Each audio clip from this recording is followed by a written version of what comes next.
Hello everyone, good evening. आज अपने section 32 के बाकी क्लॉजेज देखेंगे। सेक्शन 32 की एक बार वर्डिंग देख लें। सेक्शन 32 में आप ये उन बंदों की स्टेटमेंट्स की बात हो रही है जिन्होंने कुछ स्टेटमेंट दी थी डिस्प्यूट होने से पहले। एक डिस्प्यूट है, डिस्प्यूट से पहले कोई स्टेटमेंट हुई थी और जिस बंदे ने स्टेटमेंट दी थी अब उसकी स्टेटमेंट कोई और तीसरा बंदा प्रूव करने आ रहा है। जनरली एविडेंस एक्ट ये कहता है जिस बंदे की कोई भी कुछ स्टेटमेंट है वो खुद आए प्रूव करने के लिए या डिसप्रूव करने के लिए, लेकिन यहाँ पे एक तीसरा बंदा आ रहा है उसको प्रूव करने के लिए। क्यों? क्योंकि जिसने स्टेटमेंट दी है या तो वो मर चुका है या वो हु कैनॉट बी फाउंड, जिसको जो जिसको जिसकी खोज नहीं जिसको खोजा नहीं जा सकता। कैसे? अगर 108 सेक्शन पढ़ोगे इंडियन एविडेंस एक्ट का, वो ये कहता है कि अगर ये फैक्ट प्रूव्ड हो जाए कि बंदा 7 साल से गायब है तो समझा जाएगा कि वो बंदा डेथ हो चुकी है उसकी। अगर कोई बंदा ये कहता है कि उसकी डेथ नहीं हुई तो ये फैक्ट उसको प्रूव करना पड़ेगा कि ये तू प्रूव कर कि बंदा जिंदा है। अदरवाइज़ कोर्ट उसको अगर 7 साल हो गए गायब होएगा तो मान लेगा कि वो मर चुका है। ये उन बंदों की बात करता है हु कैनॉट बी फाउंड। तो कोर्ट को एक विटनेस जिसने एक स्टेटमेंट दे रखी, उसकी स्टेटमेंट ज़रूरी थी कोर्ट को कुछ फैक्ट प्रूव करने के लिए, लेकिन वो 7 साल से गायब है तो फिर उसकी स्टेटमेंट कौन प्रूव करेगा? जो अदर पर्सन है जिसके सामने ये स्टेटमेंट दी गई थी या जिसके सामने डॉक्यूमेंट बना था या उस डॉक्यूमेंट का वो बंदा पार्ट था। और who has become incapable of giving evidence. अब जो बंदा जिसने एक स्टेटमेंट दे रखी थी उसकी स्टेटमेंट कोर्ट को चाहिए लेकिन वो इनकेपेबल हो गया है। इनकेपेबल क्यों हो गया? वो पागल हो गया, इनसेन हो गया। अब उसकी स्टेटमेंट प्रूव करने के लिए कोई तीसरा बंदा आएगा। तो एविडेंस एक्ट के ये बेसिक रूल के अगेंस्ट है। वो एविडेंस एक्ट का सेक्शन 60 क्या कहता है? जिस बंदे ने खुद से चीज़ें परसीव की है अपनी सेंसेस से, वो ही चीज़ें प्रूव करे। लेकिन यहाँ पे एक तीसरा बंदा आ रहा है चीज़ प्रूव करने के लिए, वो जो हियर्स है उसके लिए। तो ये 32 सेक्शन एक्सक्लूजन है, एक्सेप्शन की बात करता है कि आप ऐसी सिचुएशन पे हियर से एविडेंस भी आप एडमिट करोगे। तो आगे हु और whose attendance cannot be procured without an amount of delay. अब अमाउंट ऑफ डिले मतलब अगर जनरली ट्रायल होगी जो भी और इंक्वायरी होगी वो टाइम बाउंड होगी। क्यों? क्योंकि राइट टू स्पीडी ट्रायल का ये फंडामेंटल राइट है। ये किस केस में कहा गया था? ये केस कहा था हुस्नियारा खातून वर्सेस स्टेट ऑफ बिहार में। आर्टिकल 21 का वायलेशन है अक्यूज्ड का अगर आप टाइम बाउंड ट्रायल नहीं करते तो। यहाँ पे बंदे को आप ला तो सकते हो लेकिन टाइम लग रहा है, डिले हो रहा है मैटर। तो डिले को रोकने के लिए कोई तीसरा बंदा आ जाएगा उस फैक्ट को प्रूव करने के लिए, अगर किसी की और की स्टेटमेंट उस स्टेटमेंट को प्रूव करने के लिए। अभी आपने लेटेस्ट एक केस भी देखा होगा, बेल मैटर, जो सुप्रीम कोर्ट के पास पहुंचा था, जिसमें यूनियन ऑफ इंडिया वर्सेस के नजीब वाला एक केस है 2021 अभी जनवरी में हुआ था, बेल मिली थी। जिसमें जो पाम चॉपिंग केस जो केरला में इंसिडेंट हुआ था कि एक टीचर जो था मिस्टर टी जे जोसेफ, जिसने 2011 में एक क्वेश्चन पेपर बनाया था जिसमें उन्होंने मलयालम के टीचर थे जिसमें प्रॉफिट मोहम्मद का उन्होंने जिक्र किया था, जिसकी इंसल्ट की थी। तो वहाँ के जो स्टूडेंट्स थे 7-8, उन्होंने उनके राइट पाम तो उनको चॉप कर दिया, काट दिया था। तो उनके ऊपर यूपीए का जो सेक्शन 43D का क्लॉज 5 लगाया गया। वो ये कहता था कि जिसने ये ऑफेंस किया उनको बेल नहीं मिलनी चाहिए। फिर भी केरला हाई कोर्ट ने उसको बेल दी। क्यों? क्योंकि उनका ट्रायल टाइम बाउंड कंप्लीट नहीं हो रहा था, वो कब तब से अंदर थे स्टूडेंट, और 276 विटनेस और भी एग्जामिन करने वाले बाकी थे, ट्रायल चल रही थी उनकी। तो उसको सुप्रीम कोर्ट ने भी अपहेल्ड किया उस बेल को कि ये बेल सही है, आप बेल दे सकते हो। इवन दो कि 43D clause 5 of UPA unlawful activities prevention act ये कहता है कि आप बेल नहीं देनी है, फिर भी सुप्रीम कोर्ट ने अपनी पावर का इस्तेमाल, हाई कोर्ट ने अपनी पावर का इस्तेमाल किया, बेल दिया। तो इसीलिए टाइम बाउंड ट्रायल होना फंडामेंटल राइट है अक्यूज्ड का।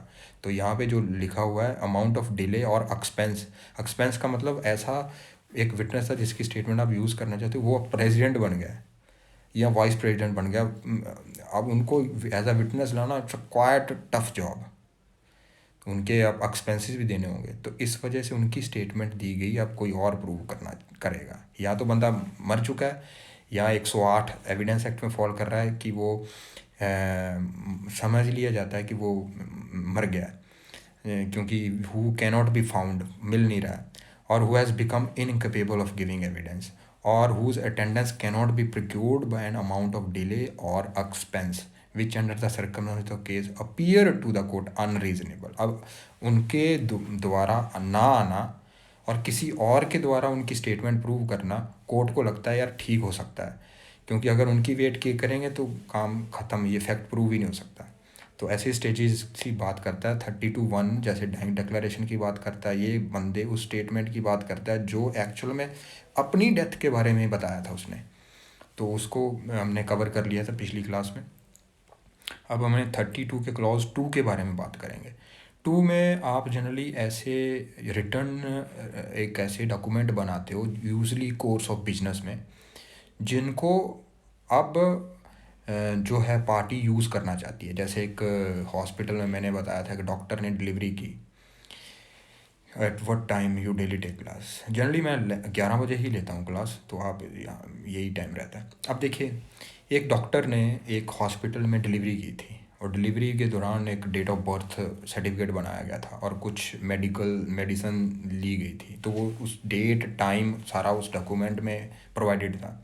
अब इशू कोर्ट के सामने ये पड़ गया कि डेट ऑफ बर्थ बच्चे का क्या है, तो वहाँ से रिकॉर्ड डॉक्टर का लाया जा सकता है। अगर वो डॉक्टर मर चुका है, डॉक्टर फाउंड नहीं हो रहा, या उसको लाना टफ जॉब है, या डिले हो सकता है, या एक्सपेंस ज़्यादा लग सकते हैं, तो उस केस में उसके डॉक्यूमेंट की यहाँ पे अहमियत होगी और उसको माना जाएगा, एडमिट माना जाएगा कि उसने जो भी, क्योंकि वो यूनिटरी कोर्स ऑफ बिजनेस में किया गया है। अब ऐसे ही कुछ ट्रांजैक्शन ऐसी होती हैं जो अक्सर बंदा करता है, बनिए लोग होते हैं जो बिजनेस की जो ट्रांजैक्शन होती हैं वो रिटर्न में अगर करते हैं, अगर कोई क्वेश्चन ऐसा बनता है कि उस टाइम पे ऐसी चीज़ बिकी थी ऐसी शॉप में, तो उनकी जो ट्रांजैक्शन से जो जो उन्होंने नोट करते थे उनकी आप डॉक्यूमेंट ला सकते हैं, अगर वो बनिया उस टाइम पे नहीं अवेलेबल रहता है, या जो भी सरकमस्टांसेस है। उसके बाद आता है थर्ड क्लॉज।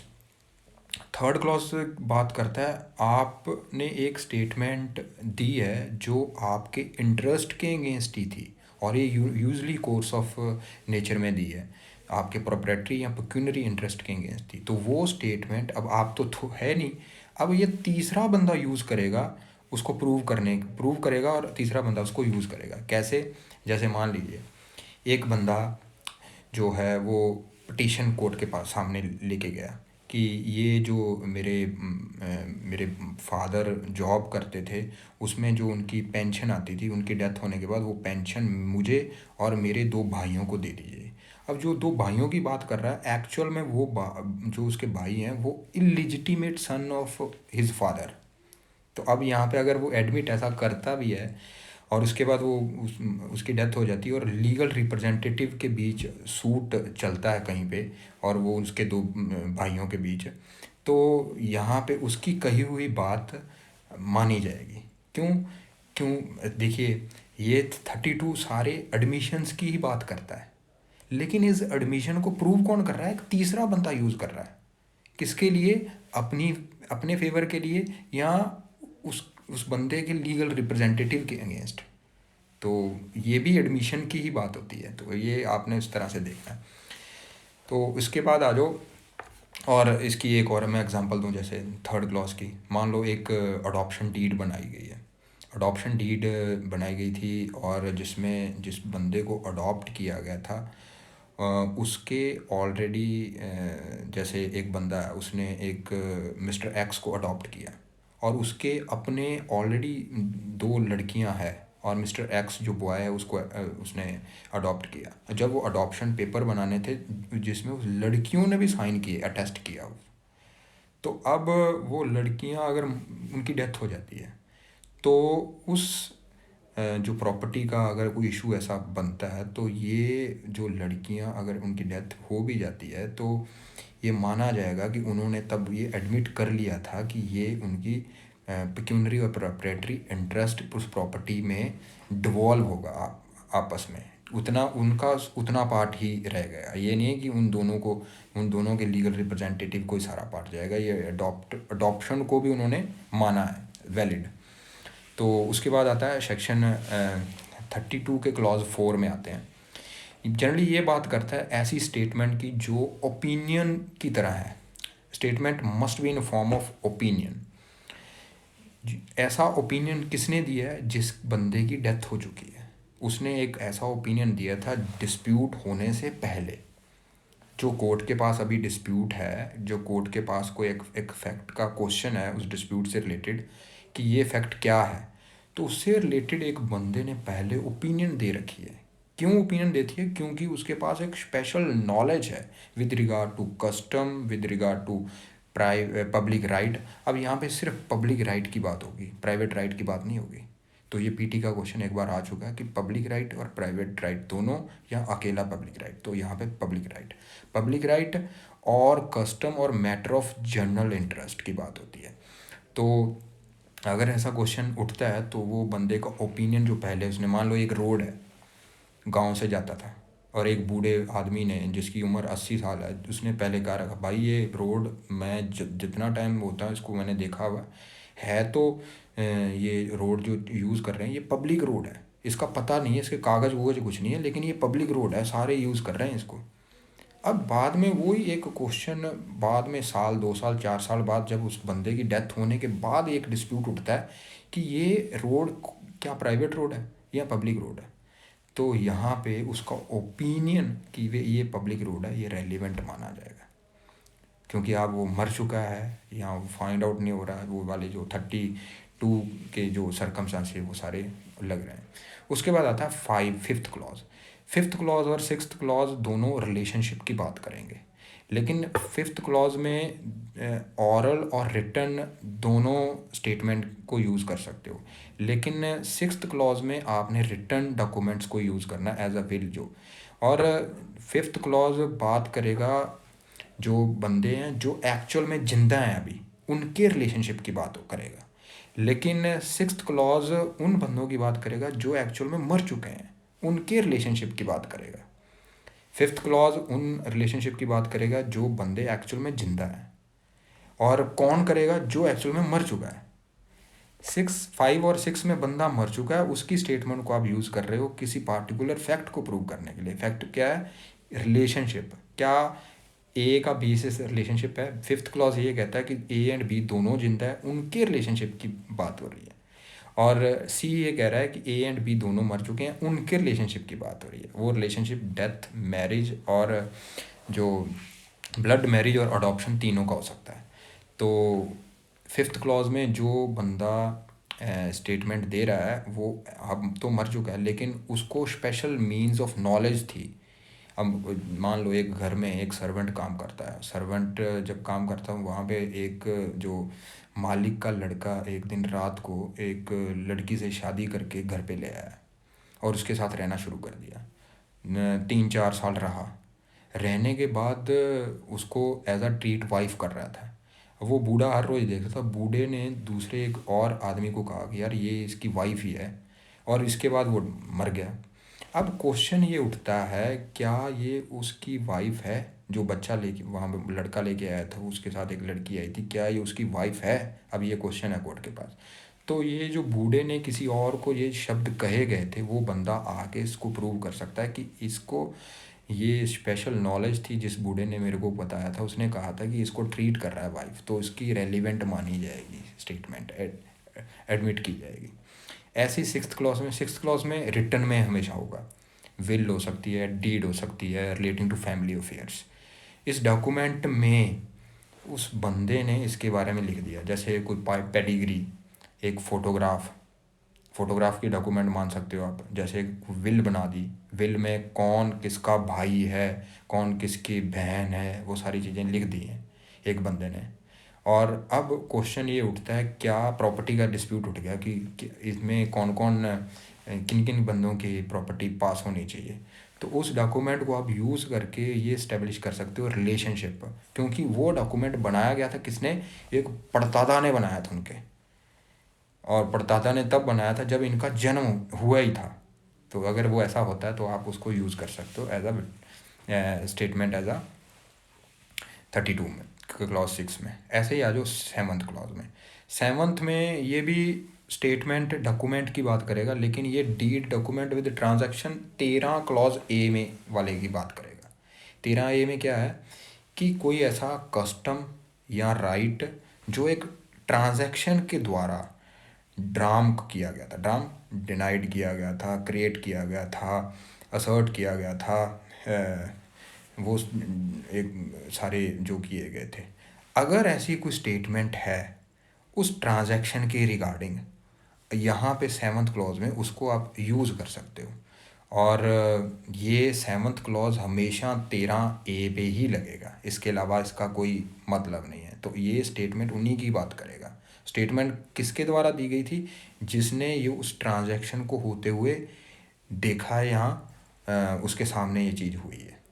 तो वो क्यों, क्योंकि उसने एक डॉक्यूमेंट में ये लिख दिया था, ये डॉक्यूमेंट बनते हुए उसने देखा था, तो उसको आप यूज़ कर सकते हो। अब आ जाओ एट्थ क्लॉज।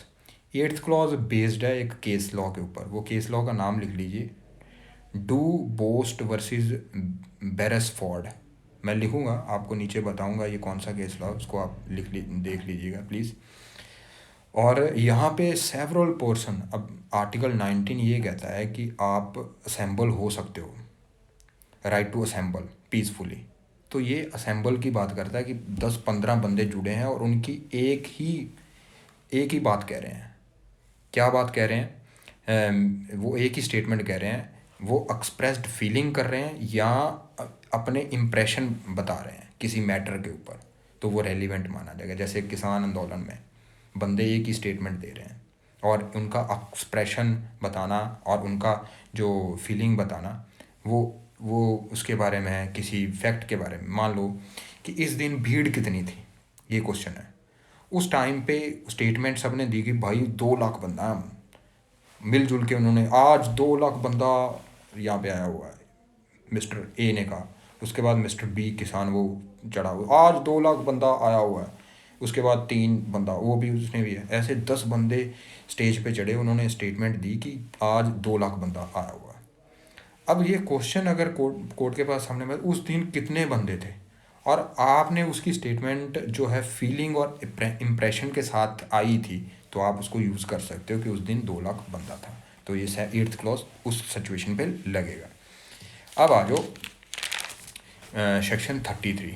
देखिए 32 और 33 में डिफरेंस है। 32 में ये वो बंदे हैं जिनकी statement usually course of business से या ओपिनियन यूजली आया हुआ है, या उन्होंने अपनी कॉज ऑफ डेथ बताया हुआ है, कुछ भी।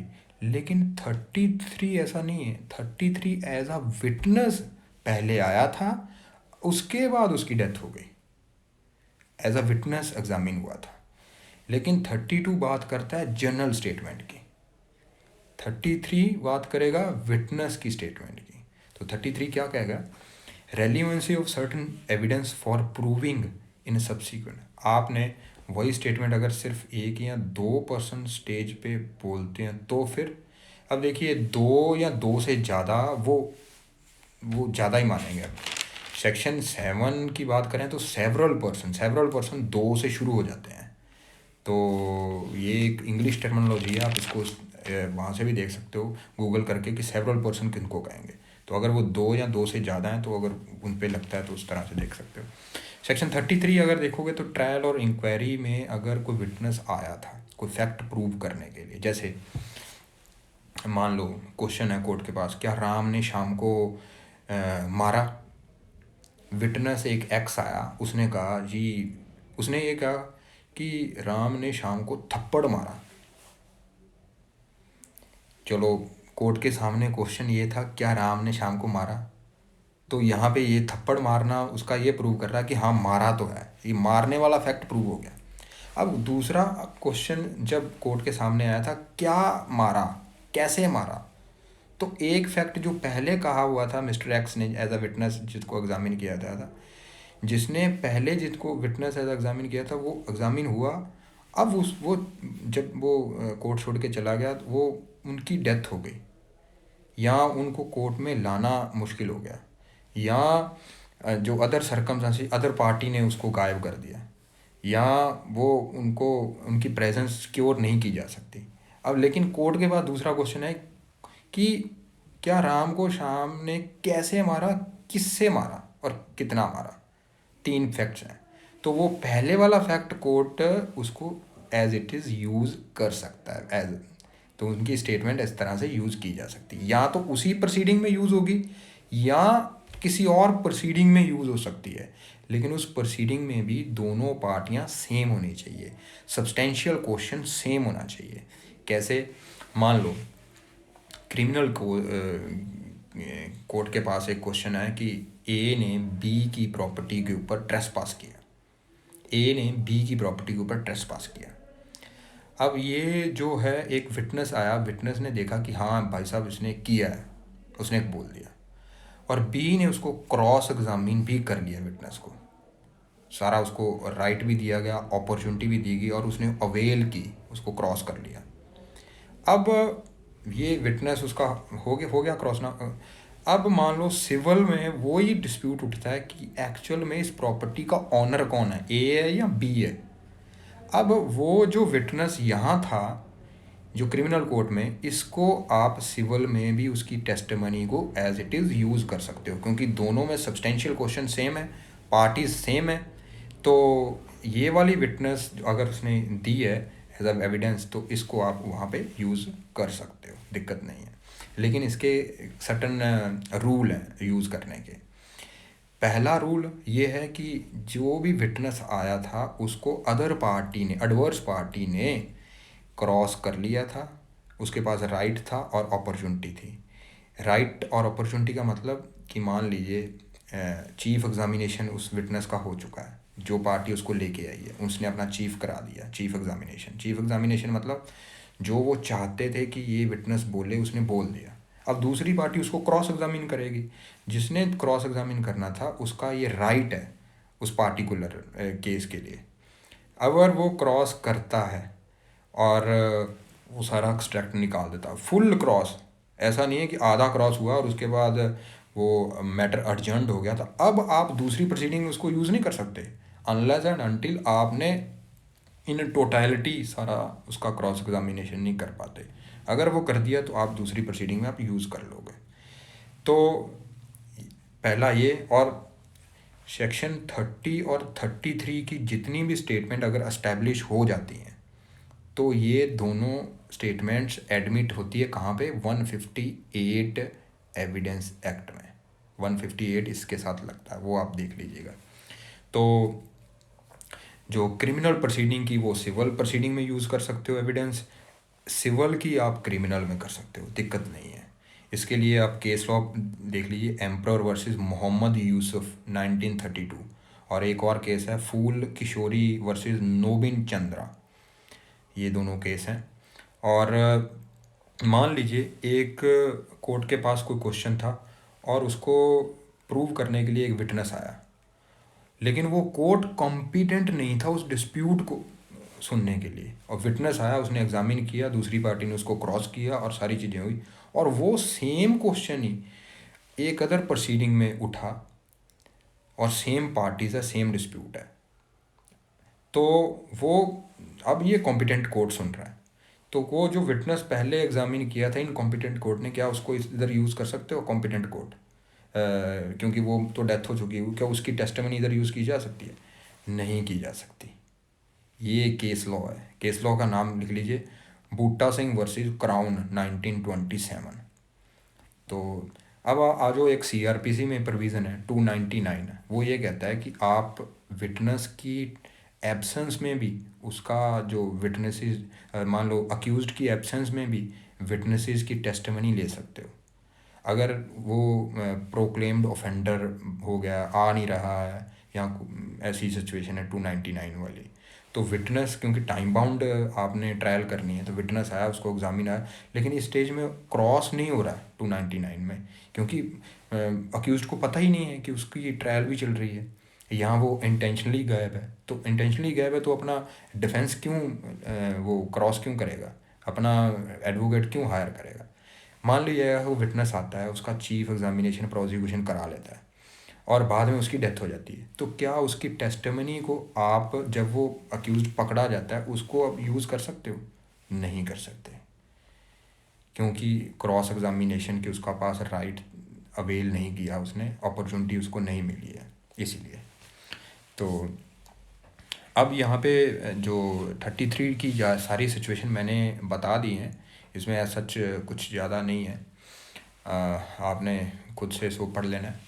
उसके बाद 34 बात करता है जब कोर्ट के पास कोई क्वेश्चन ऐसा है कि with regard to entries of account book से रिलेटेड, जैसे एक बंदे ने दूसरे को चेक दिया 10,000, 20,000, 50,000 का, और उसने वो चेक हो गया बाउंस जब हुआ, वो गया, उसने कोर्ट पे केस डाल दिया कि 138 में, नेगोशिएबल इंस्ट्रूमेंट में।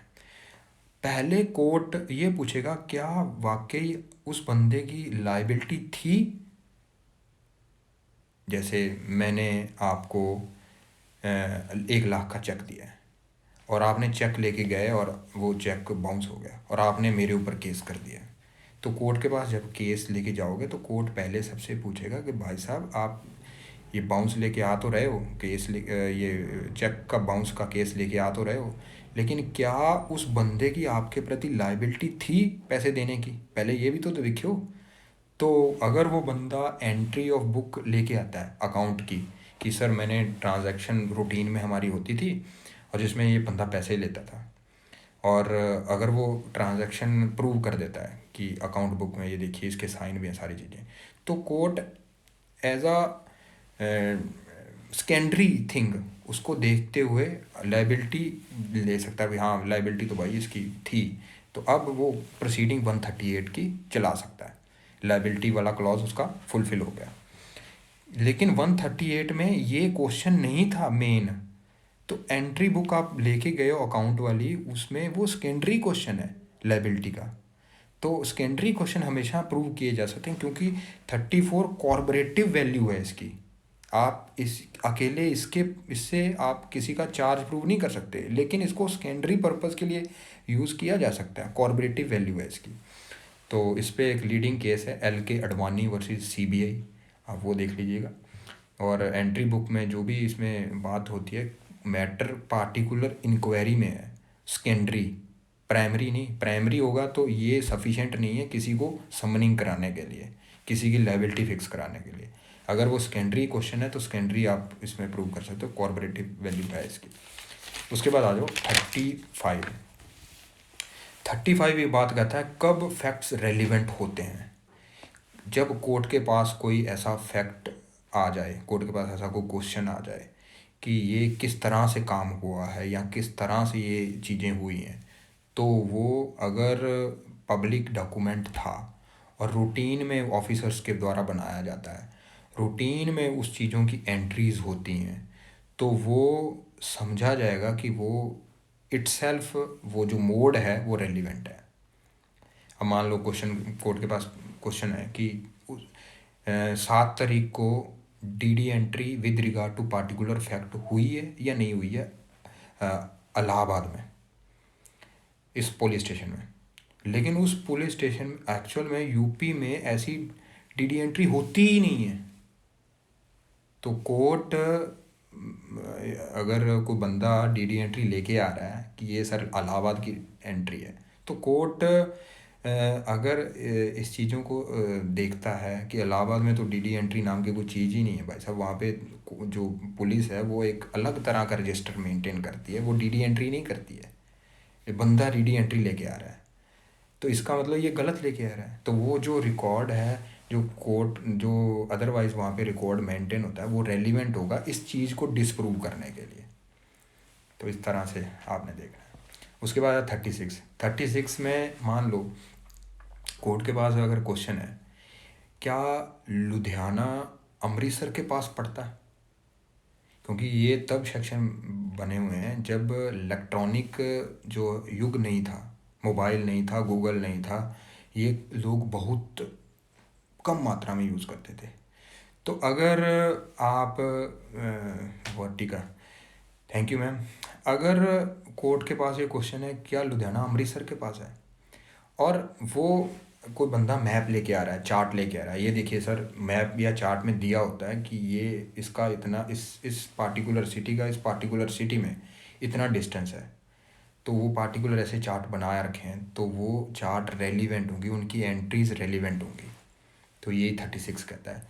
ये मैप चार्ट और प्लेन की बात करता है, तो प्लान्स की बात करता है। तो ये सारी चीज़ें क्योंकि वो सेंट्रल गवर्नमेंट और स्टेट गवर्नमेंट के द्वारा अगर वो उसको अथॉरिटी से बना हुआ था। उसके बाद आता 37 और 38 दोनों ओपिनियन की बात करता है, जब कोर्ट को ओपिनियन बनाना है। 37 उस ओपिनियन की बात करता है जो पब्लिक नेचर से रिलेटेड है। जैसे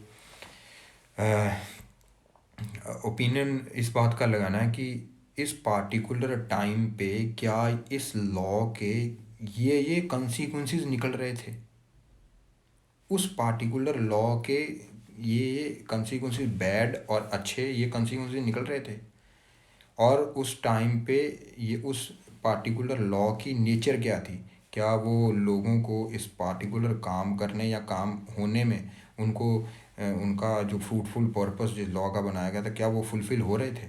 ऐसा अगर क्वेश्चन ओपिनियन बनानी है तो वो जो act of parliament United kingdom के जो लॉ हैं, सेंट्रल लॉ, प्रोविंशियल एक्ट, जो पुराने लॉ हैं उनकी हेल्प ले सकता है अपनी ओपिनियन बनाने के लिए। हाँ देखिए सर, ये अब वैसा ही एक ऐसा लॉ बना दिया है जैसे टाटा बनाया था, अब यूएपीए बना दिया है।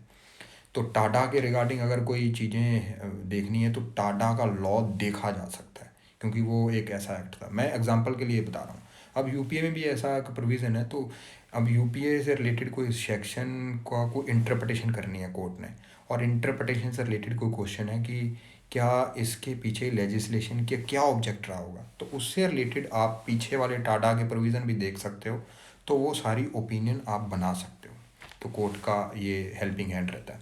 ऐसी 38 है। 38 किसी अदर कंट्री में कोई लॉ है, क्या लॉ है, और वो पार्टिकुलर बुक में बना दिया गया है, तो वो बुक से आप उसकी हेल्प ले सकते हो अपना ओपिनियन बनाने के लिए कि पार्टिकुलर लॉ फलानी कंट्री में इस तरह से ये एग्जीक्यूट हुआ है और इस तरह से बनाया गया और इस तरह से ये चल रहा है और ये प्रोविज़न इसके रिगार्डिंग है। अब आ जाओ सेक्शन 39।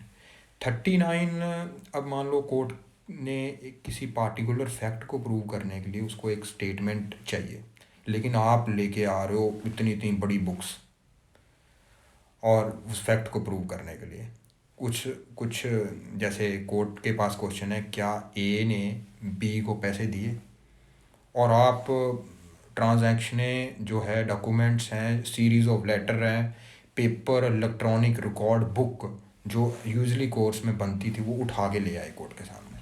अब कोर्ट क्या इतनी चीज़ों को देख सकता है, इतना टाइम होता है कोर्ट के पास, तो कोर्ट उतना रेलिवेंट पोर्शन ही देखेगा जितना उनको ज़रूरत है। Evidence shall be given of so much and no more of the statement. उतना ही एविडेंस चाहिए जितना उस पार्टिकुलर फैक्ट के लिए डिमांड करता है। Quantity does not matter, quality matter, quality of evidence is matter. तो ये बात कहता है। तो कोर्ट कंसीडर करेगा कि कुछ उस स्टेटमेंट की अंडरस्टैंडिंग नेचर को समझते कि कितना चीज़ें हमें चाहिए इस पार्टिकुलर फैक्ट को प्रूव करने के लिए, उसके अकॉर्डिंग वो एक्सट्रैक्ट कर लेगा उस चीज़ों से। तो 39 भी हो गया।